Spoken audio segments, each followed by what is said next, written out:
seorang pemuda bernama Villa sedang belajar mata kuliah mikroekonomi bisnis.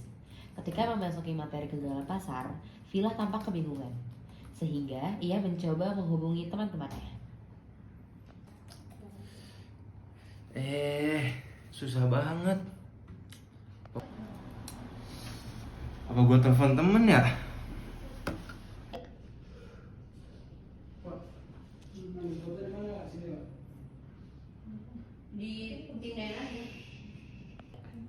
Halo? Halo. Iya, kenapa, Pil? Tumben banget siang-siang gini nelpon. Kenapa ini? Jadi gini guys, gue lagi belajar mikro nih. Juga pusing banget gue, nggak bisa ini. Bingung tentang apa, Pil? Bingung kenapa? Tentang kegagalan pasar. Lu pada bisa nggak bantuin gue ini materinya? Oh, tentang kegagalan pasar. Itu mah gue udah paham, gampang itu, Cil.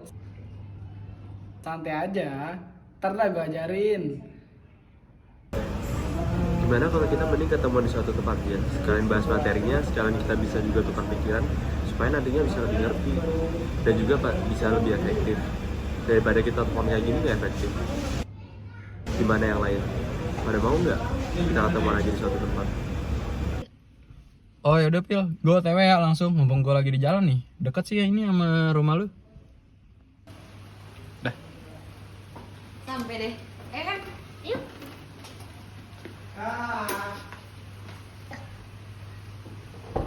Pil!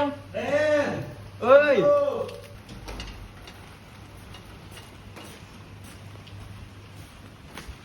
Assalamualaikum.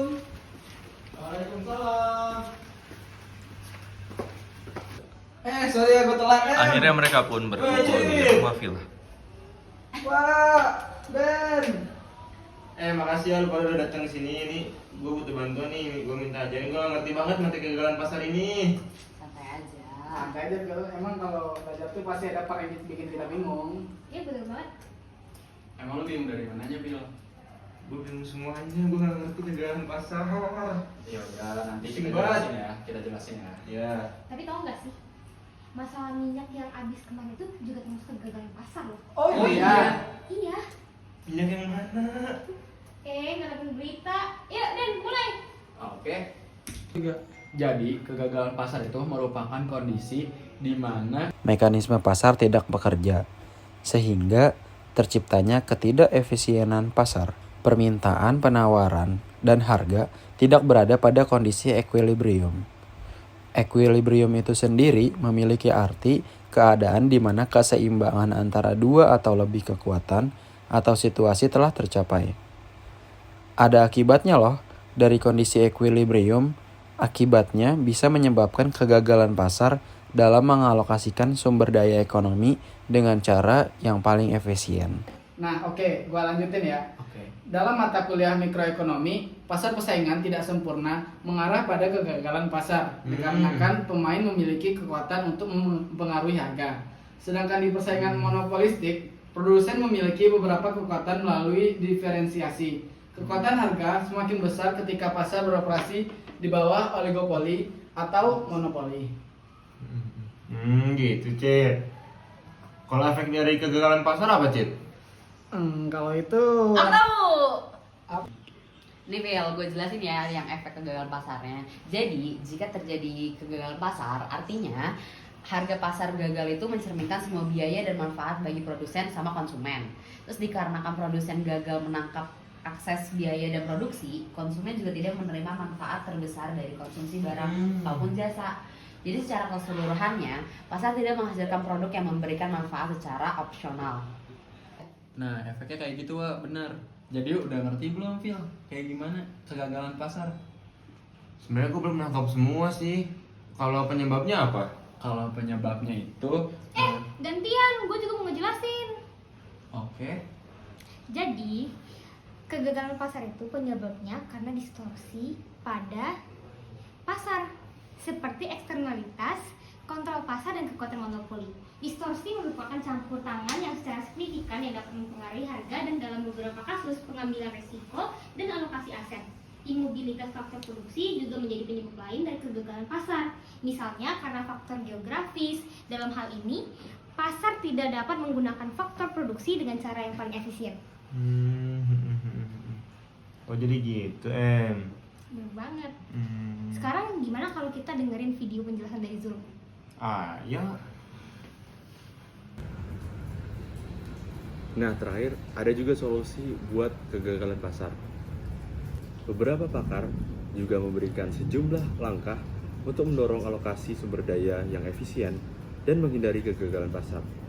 Salah satunya adalah kebijakan pemerintah. Misalnya, pemerintah melarang penggunaan mobil yang sudah berusia tua untuk beroperasi di pusat kota. Tujuannya adalah untuk mengurangi dampak negatif dari polusi udara yang tercipta. Demikian juga, pemerintah dapat memberikan hukuman kepada para pembisnis yang sengaja menjual alkohol kepada anak-anak di bawah umur yang juga dapat menghasilkan limbah berbahaya. Jadi gimana Phil? Udah ngerti belum? Ngerti nggak? Jangan diam aja. Awas saya lu kagak ngerti, gue lempar lu gak ngerti. Ngerti lah, gitu dong mah gampang, kalem aja. Ya, sebenarnya gua belum ngerti sih. Tapi kalau gua nanya lagi, nanti si Rashid marah-marah. Ya, sudahlah. Ayo guys, makasih banyak ya guys sudah ngajarin gua tentang materi yang susah ini, kegagalan pasar. Makasih ya Den. Enjoy aja Pil, sama-sama. Gue mah pasti totalitas buat ngajarin lu. Oh ya. Oh iya, lu pulang gimana, Wak? Aman kok, tadi gue sama Mas Ayu bawa motor. Kalau lu gimana, Cid? Elah, pakai nanya segala. Gua kepleset juga nyampe gua. Ini rumah gua depan gini, kepleset jatuh nyampe. Thank you ya. Thank you. Duluan. Ayo Mas Ayu, yuk. Dadah. Dadah. 3. Dah teman-teman.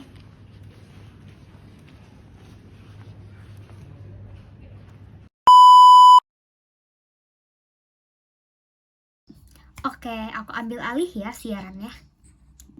Jadi gimana teman-teman? Apakah kalian udah paham mengenai kegagalan pasar?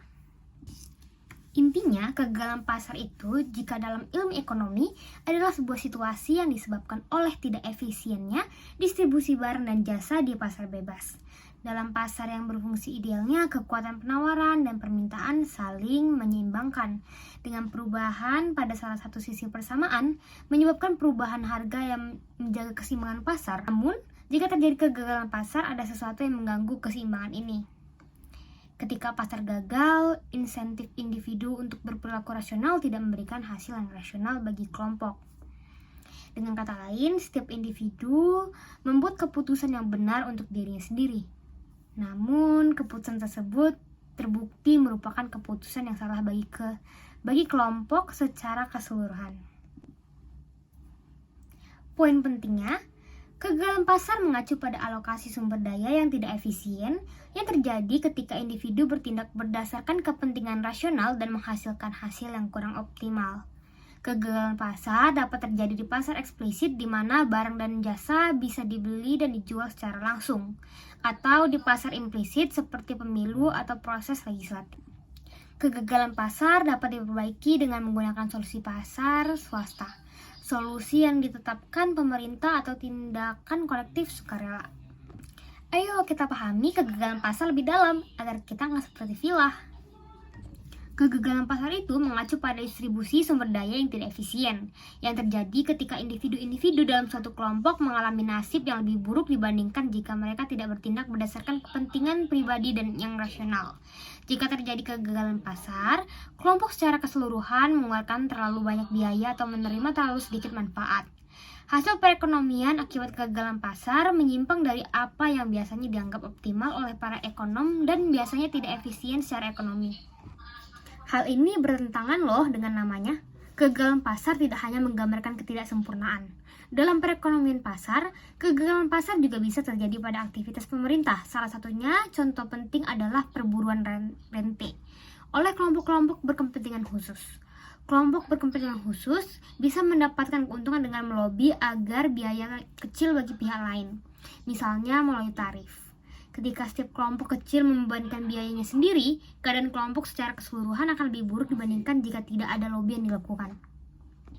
Tapi tidak semua hasil buruk dari aktivitas pasar dianggap sebagai kegagalan. Selain itu, meskipun memperbaiki ketimpangan yang mendasari kegagalan pasar, seringkali memerlukan intervensi pemerintah, pelaku pasar swasta juga mungkin dapat memecahkan masalah tersebut. Di sisi lain, tidak semua kegagalan pasar mempunyai solusi potensial, bahkan dengan regulasi yang hati-hati atau kesadaran masyarakat yang ekstra. Nah, untuk penyebab dari kegagalan pasar itu ada bermacam-macam ya. Ada yang secara eksternalitas, kegagalan informasi, pengendalian pasar, dan barang publik. Solusi dari kegagalan pasar juga ada 3.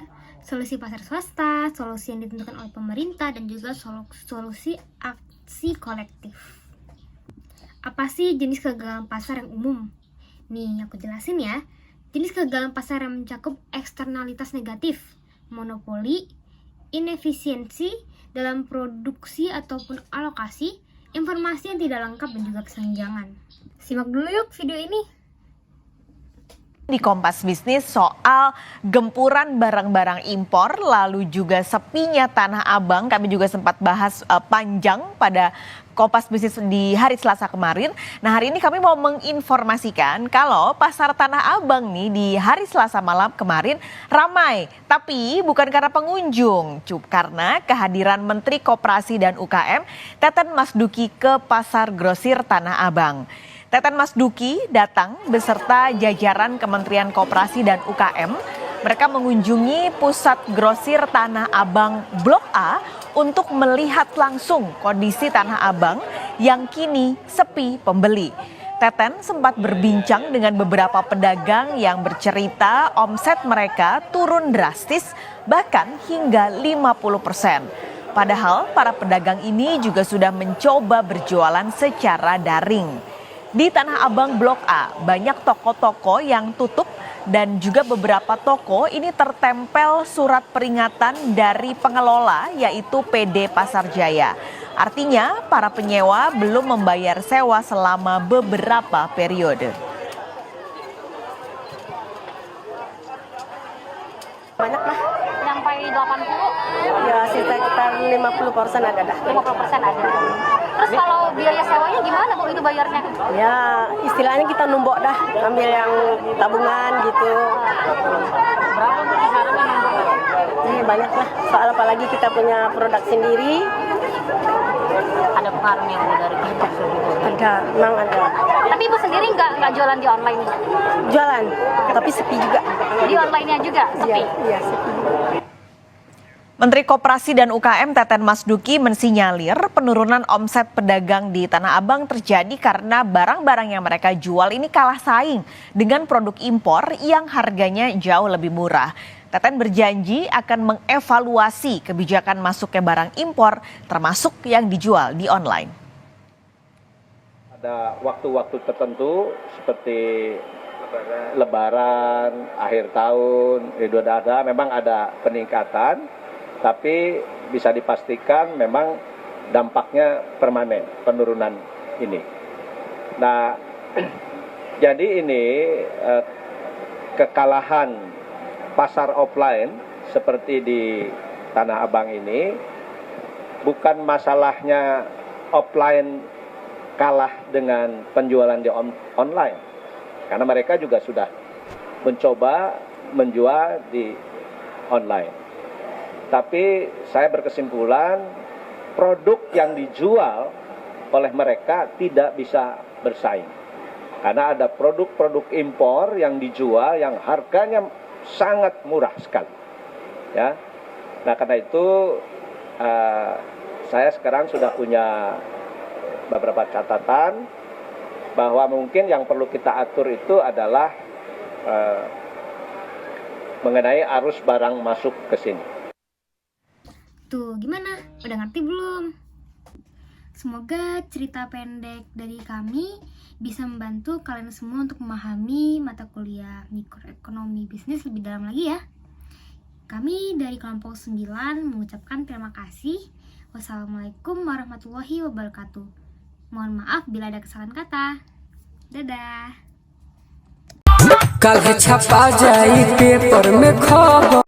Nah bener tuh Wak, efeknya kayak gitu. Jadi udah ngerti belum Pil? Gimana kegagalan pasar? Sebenarnya gue belum nangkap semua sih. Kalau penyebabnya apa? Penyebabnya. Gantian. Bombastic side eye, criminal offensive side eye. Awas aja lu gak ngerti. Kutibang lu.